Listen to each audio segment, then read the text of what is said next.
Hello, and welcome to the Essential Reads podcast. My name is Isaac, and my goal is to bring to you a bunch of classic audiobooks in an easy and accessible way. Let's get started. The War of the Worlds by H.G. Wells. Book 2, Chapter 2. What We Saw from the Ruined House. After eating, we crept back to the scullery, and there I must have dozed off again, for when presumably I looked round, I was alone. The thudding vibration continued with wearisome persistence. I whispered for the curate several times, and at last felt my way to the door of the kitchen. It was still daylight, and I perceived him across the room, lying against the triangular hole, and looked out upon the Martian.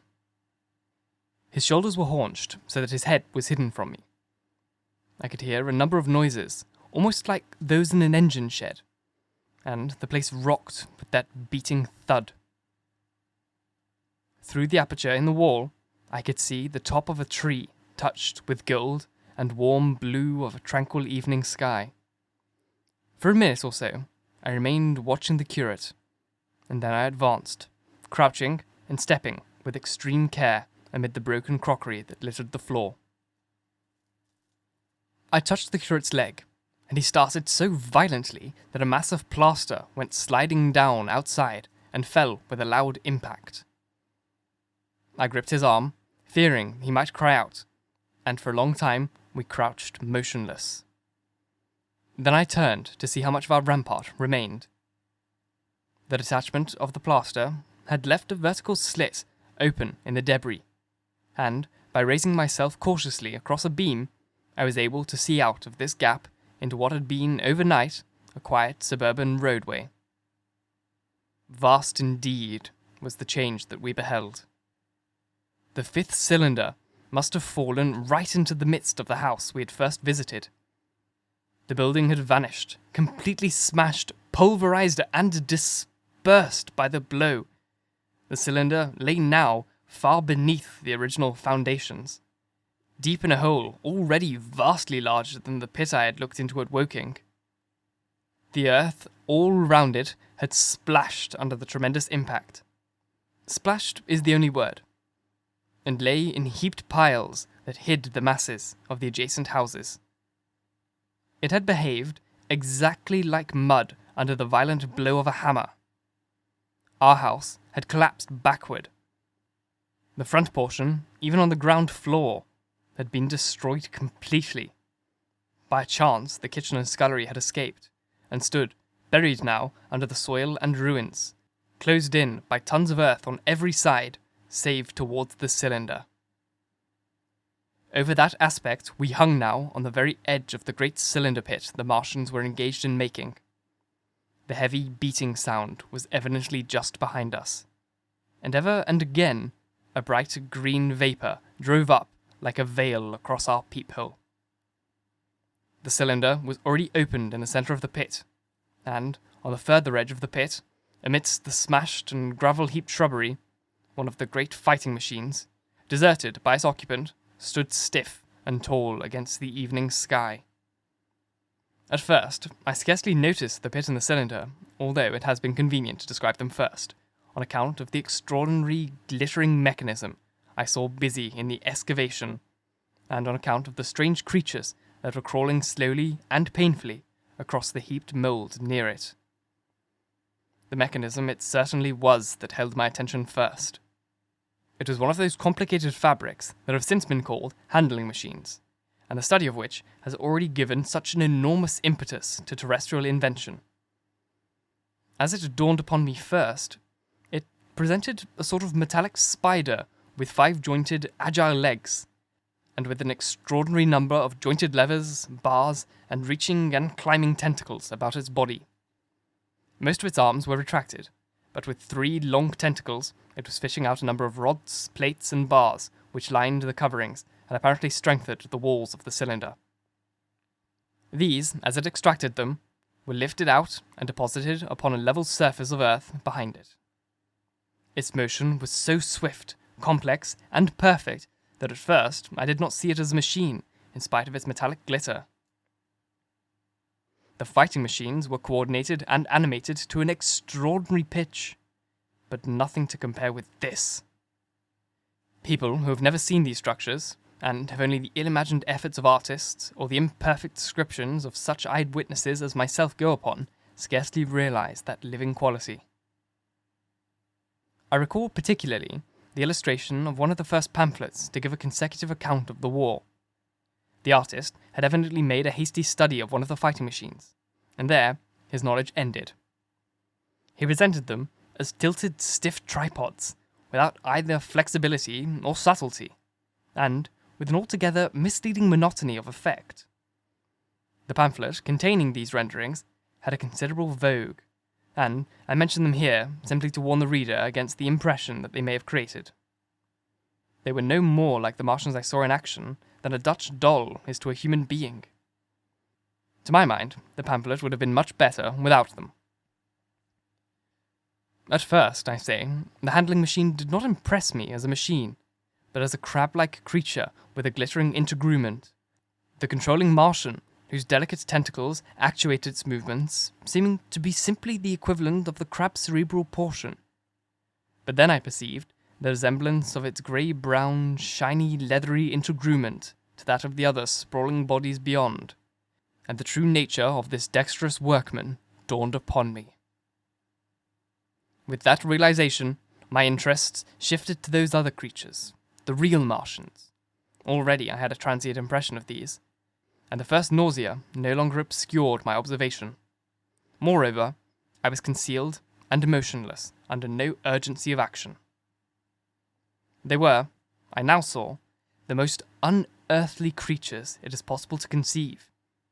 They were huge, round bodies, or rather heads, about 4 feet in diameter, each body having in front of its face. This face had no nostrils. Indeed, the Martians did not seem to have any sense of smell, but it had a pair of very large, dark-coloured eyes, and just beneath this, a kind of fleshy beak. In the back of its head or body, I scarcely know how to speak of it, was a single tight tympanic surface, since known to be anatomically an ear, though it must have been useless in our dense air. In a group round the mouth were 16 slender, almost whip-like tentacles, arranged in 2 bunches of 8 each. These bunches have since been named rather aptly by the distinguished anatomist Professor Howells, the bands. Even as I saw these Martians for the first time, they seemed to be endeavouring to raise themselves on these hands. But, of course, with the increased weight of terrestrial conditions, it was impossible. There is reason to suppose that on Mars they may have progressed upon them with some facility. The internal anatomy, I may remark here, as dissection has since been shown, was equally simple. The greater part of the structure was the brain, sending enormous nerves to the eyes, ear, and tactical tentacles. Besides this were bulky lungs into which the mouth opened, and the heart and its vessels. The pulmonary distress caused by the denser atmosphere and greater gravitational attraction was only too evident in the convulsive movements of the outer skin. And this was the sum of the Martian organs. Strange as it may seem to a human being, all the complex apparatus of digestion which makes up the bulk of our bodies did not exist in the Martians. They were heads. Merely heads. Entrails they had none. They did not eat, much less digest. Instead, they took the fresh, living blood of other creatures and injected it into their own veins. I have myself seen this being done, as I shall mention in its place. But, squeamish as I may seem, I cannot bring myself to describe what I could not endure even to continue watching. Let it suffice to say, blood, attained from still living animal, in most cases from a human being, was run directly by means of a little pipette into the recipient canal. The bare idea of this is no doubt horribly repulsive to us. But, at the same time, I think we should remember how repulsive our carnivorous habits would seem to an intelligent rabbit. The physiological advantages of the practice of injection are undeniable if one thinks of the tremendous waste of human time and energy occasioned by eating and digestive process. Our bodies are half made up of glands and tubes and organs occupied in turning heterogeneous food into blood. Their digestive process and their reaction upon the nervous system sap our strength and colour our minds. Men go happy or miserable as they have healthy or unhealthy lives, or sound gastric glands. But the Martians were lifted above all these organic fluctuations of mood and emotion. Their undeniable preference for men as their source of nourishment is partially explained by the nature of the remains of their victims they had brought with them as provisions from Mars. These creatures, to judge from the shriveled remains that had fallen into human hands, were bipeds with flimsy, siliceous skeletons, almost like those of the siliceous sponges, and feeble musculature, standing about 6 feet high and having round, erect heads and large eyes in flinty sockets. 2 or 3 of these seem to have been brought in each cylinder, and all were killed before Earth was reached. It was just as well for them, for the mere attempt to stand upright on our planet would have broken every bone in their bodies. And while I am engaged in this description, I may add in this place certain further details which, although they were not evident to us at the time, will enable the reader who is unacquainted with them to form a clearer picture of these offensive creatures. In 3 other points, their physiology differed strangely from ours. Their organisms did not sleep any more than the heart of man sleeps. Since they had no extensive muscular mechanism to recuperate, their periodical extinction was unknown to them. They had little or no sense of fatigue, it would seem. On Earth, they could never have moved without effort, yet even to the last they kept in action. In 24 hours, they did 24 hours of work, as even on Earth is perhaps the case with the ants. In the next place, wonderful as it seems in a sexual world, the Martians were absolutely without sex, and therefore without any of the tumultuous emotions that arise from that difference among men. A young Martian, there can now be no dispute, was really born upon Earth during the war, and it was found attached to his parent, partially budded off, just as young lily bulbs bud off, or like the young animal in the freshwater polyp. In man, in all the higher terrestrial animals, such a method of increase has disappeared, but even on this Earth it was certainly the primitive method. Among the lower animals, up even to those first cousins of the vertebrated animals, the tunicates, the 2 processes occur side by side. But finally, the sexual method superseded its competitor altogether. On Mars, however, just the reverse has apparently been the case. It is worthy of remark that a certain speculative writer of quasi-scientific repute, writing long before the Martian invasion, did forecast for man a final structure not unlike the actual Martian condition. His prophecy, I remember, appeared in November or December 1893 in a long defunct publication, the Pall Mall Budget, and I recall a caricature of it in a pre-Martian periodical called Punch. He pointed out, writing in a foolish, facetious tone, that the perfection of mechanical appliances must ultimately supersede limbs. The perfection of chemical devices, digestion, that such organs as hair, external nose, teeth, ears, and chin were no longer essential parts of the human being, and that the tendency of natural skeleton would lie in the direction of their steady diminution through the coming ages. The brain alone remained a cardinal necessity. Only one other part of the body had a strong case for survival, and that was the hand, teacher and agent of the brain. While the rest of the body dwindled, the hands would grow larger. There is many a true word written in jest, and here, in the Martians, we have beyond dispute the actual accomplishment of such a suppression of the animal side of the organism by the intelligence. To me, it is quite credible that the Martians may be descended from beings not unlike ourselves, by a gradual development of the brain and hands, the latter giving rise to 2 bunches of delicate tentacles at last, at the expense of the rest of the body. Without the body, the brain would, of course, become a mere selfish intelligence, without any of the emotional substrain of the human being. The last salient point in which the system of these creatures differed from ours was in what one might have thought a very trivial particular. Microorganisms, which cause so much disease and pain on Earth, have either never appeared upon Mars, or Martian sanitary science eliminated them ages ago. 100 diseases, all the fevers and contagions of human life, consumption, cancers, tumours, and such morbidities, never entered the scheme of their lives.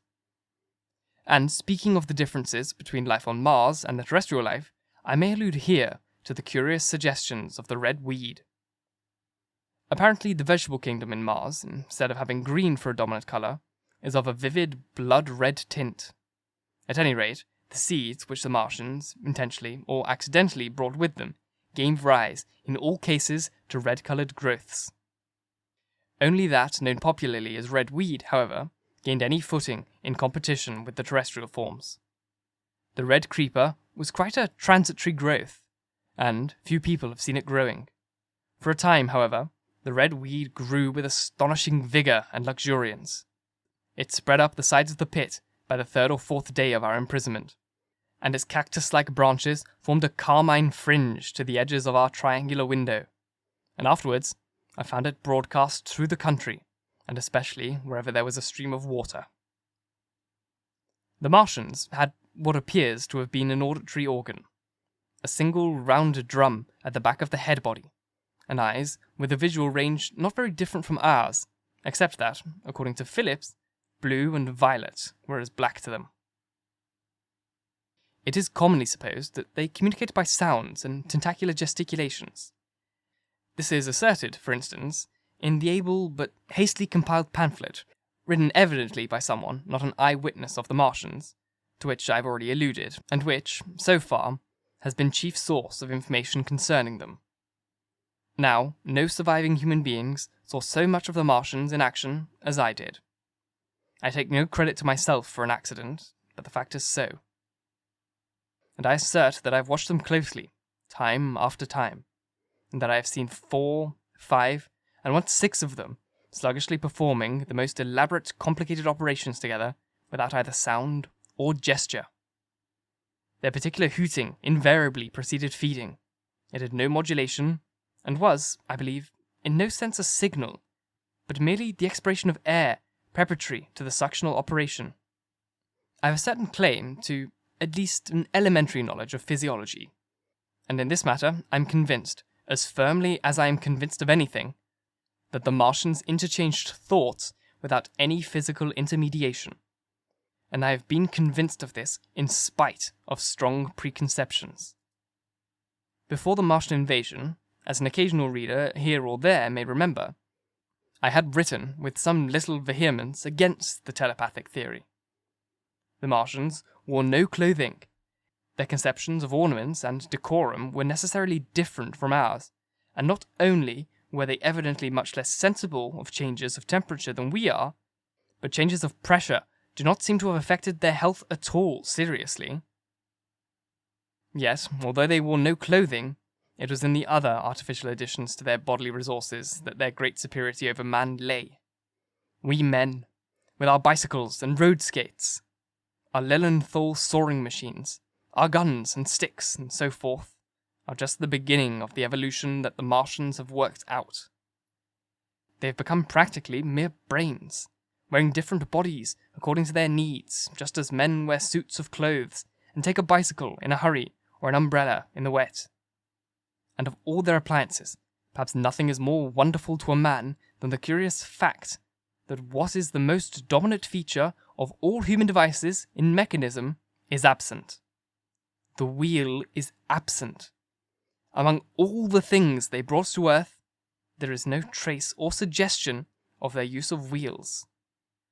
One would have at least expected it in locomotion. And in this connection, it is curious to remark that even on this earth, nature has never hit upon the wheel, or has preferred other expedients in its development. And not only did the Martians either not know of, which is incredible, or abstain from, the wheel, but in their apparatus singularly little use is made of the fixed pivot, or the relatively fixed pivot, with circular motion thereabout confirmed to the one plane. Almost all the joints of the machinery present a complicated system of sliding parts moving over small but beautifully curved friction bearings. And while upon this matter of detail, it is remarkable that the long leverages of the machines are in most cases actuated, by a sort of sham musculature of the discs in an elastic sheath. These discs become polarized and drawn closely and powerfully together when traversed by a current of electricity. In this way, the curious parallelism to animal motions, which was so striking and disturbing to the human beholder, was ascertained. Such quasi-muscles abounded in the crab-like handling machines, which, on my first peeping out of the slit, I watched unpacking the cylinder.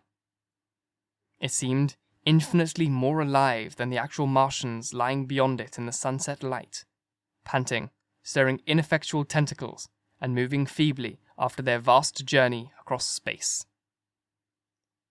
While I was still watching their sluggish motions in the sunlight, and noting each strange detail of their form, the curate reminded me of his presence by pulling violently at my arm. I turned to a scowling face and silent, eloquent lips. He wanted the slit, which permitted only one of us to peep through, and so I had to forego watching them for a time while he enjoyed that privilege.